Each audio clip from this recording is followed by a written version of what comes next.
Hello, welcome to Clips with the Coalition. We are Nebraska Culture Change Coalition, and our mission is to provide education and resources that will assist all entities that serve elders in transforming their culture of care to be person-centered. To subscribe, please subscribe to our website, NECCCOAILTION.org. Again, that is www.NECCCOAILTION.org, or just Google Nebraska Culture Change Coalition. If you subscribe to our website, you will receive upcoming information about the Clips with the Coalition and Coffee with the Coalition. You can also find us on Facebook. So today's topic that we are going to discuss is going to be the emotions and feelings of a person who is living with dementia, and even individuals who are not living with dementia. My particular topic that I'm going to address is how someone with dementia picks up on emotions. And this topic is so important because so many of us who are care partners or caring for someone who has a loved one, they get so in tune to our emotions. And if we, as the partner, is not aware of how our emotions are coming off to them, we don't understand why our loved one is angry or hurt or whatever it may be. My husband lives with dementia, and so we've been on this journey, approximately 7 years. And so this topic is really near and dear to my heart. And something happened the other night that just got me to thinking, and I just felt it was so important to share this because this has been my life's work. And if I am doing this, I know people who are out there that are just wondering what is going on with their partner or with someone that they're caring for. And so the other night I did a wife thing, and I was a little short with my husband, and I didn't think twice about it. And I noticed that his behavior had changed, but I really didn't think anything about it because I'm a wife, and I did the barking thing and I went on with my evening. The next morning, when we got up, the first thing he said to me was, "Do you still love me?" And I'm like, well, of course I still love you. You're my husband. And he says, well, last night you got a little bit short with me.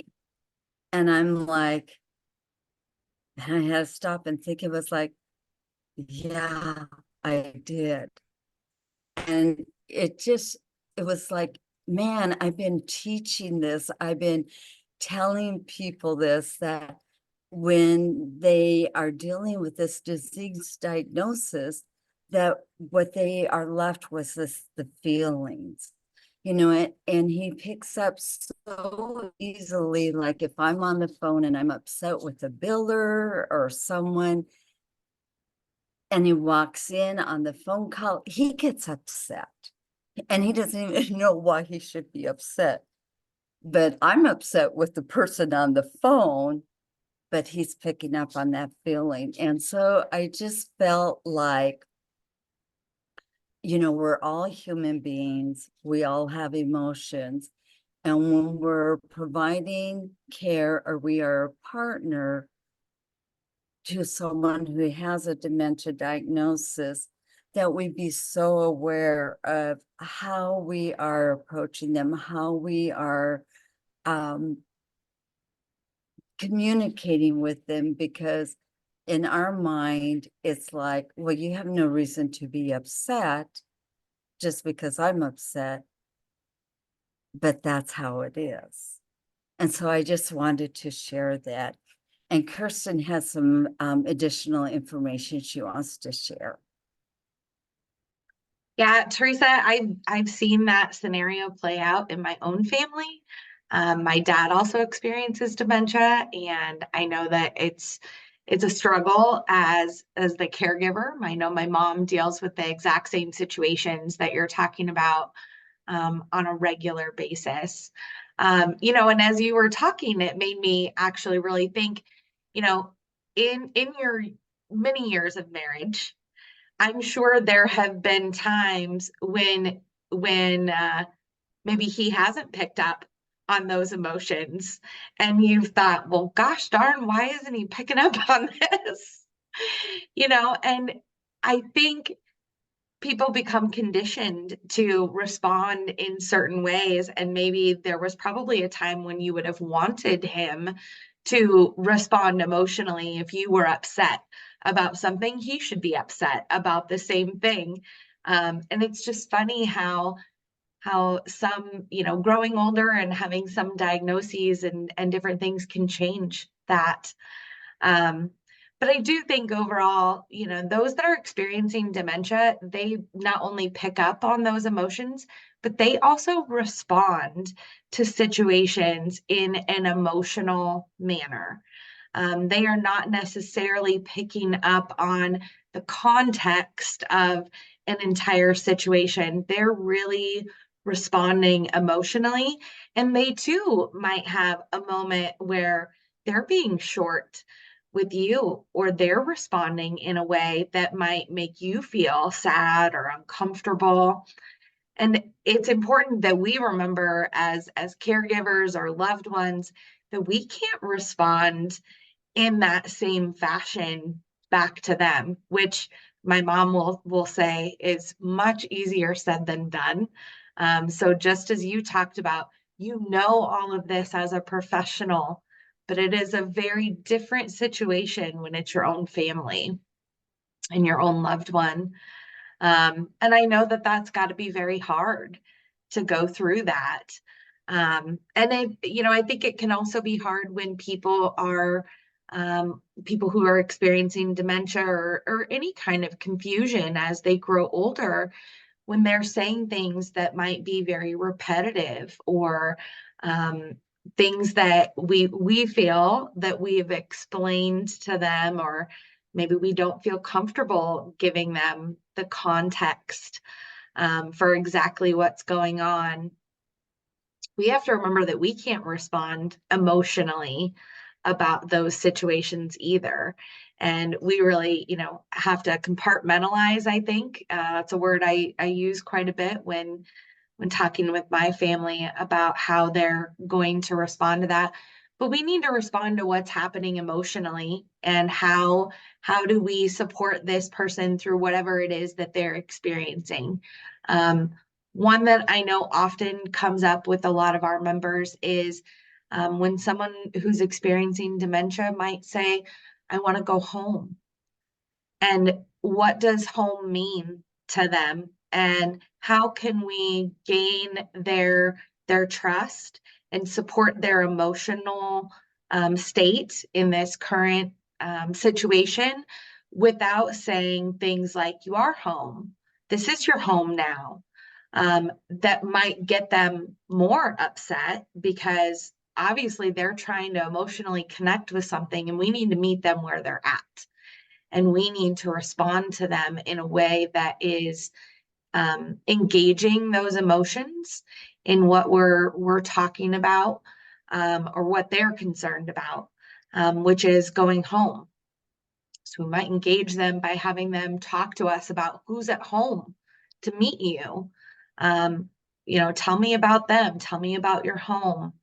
That sounds really nice. And being able to really engage with them on that level, which ultimately, the hope is not only that you're engaging with them on that level, but that you're able to redirect some of those emotions, and help them to remain, comfortable in the environment that they're currently in.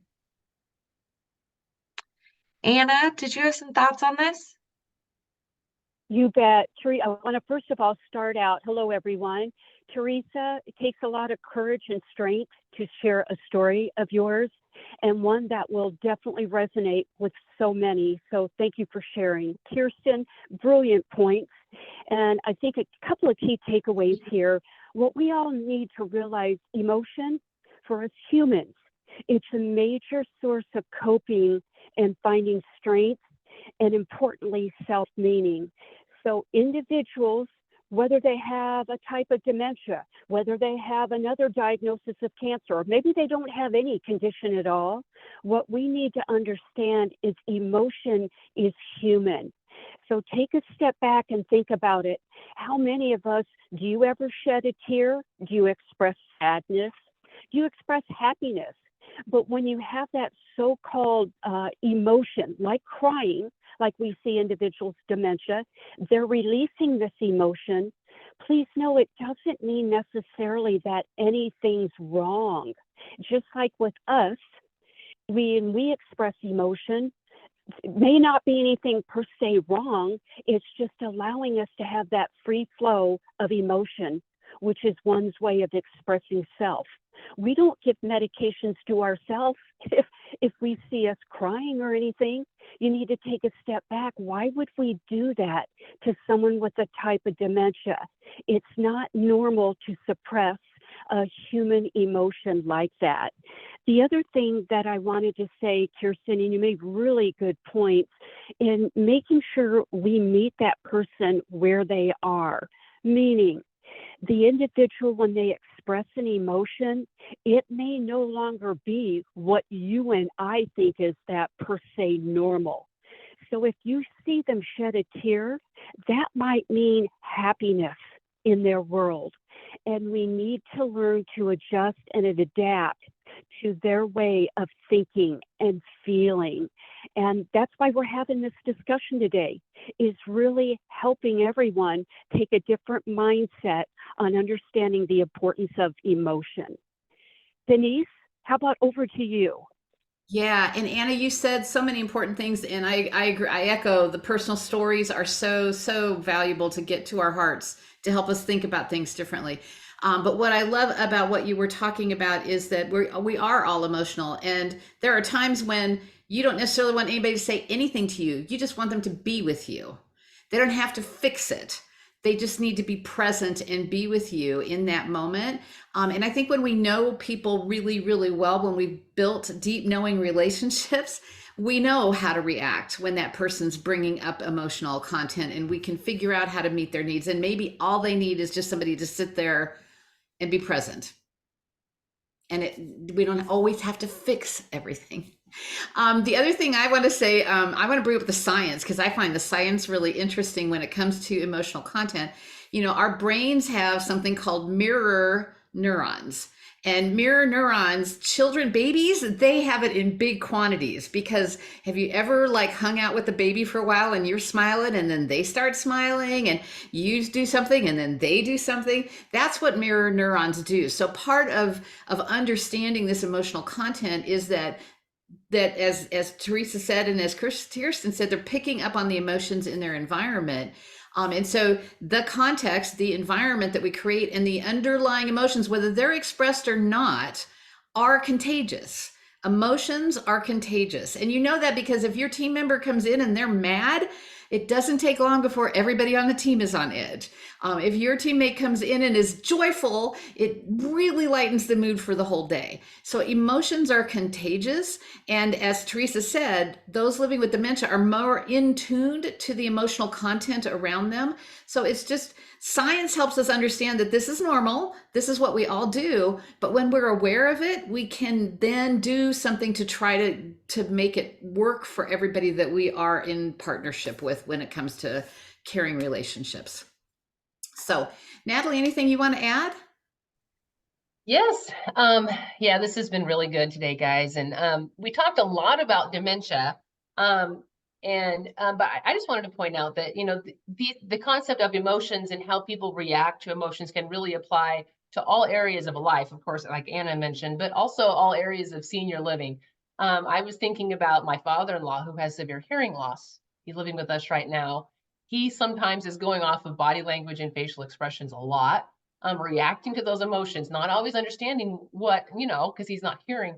I have a mother-in-law on hospice, same kind of thing. She's not, because of medication, she's not able to understand everything that's being said, but she's picking up on our voices and our facial expressions. And that's just having such an impact. So this can be applied, of course, those are two extreme cases, but this can be applied in all areas of our lives, but especially those of you who work in aging services. So we are so thankful you joined us today, guys. I hope everyone got something out of this, was able to apply this to their lives in some way or another. And so thank you for joining us for Clips with the Coalition, and have a great day.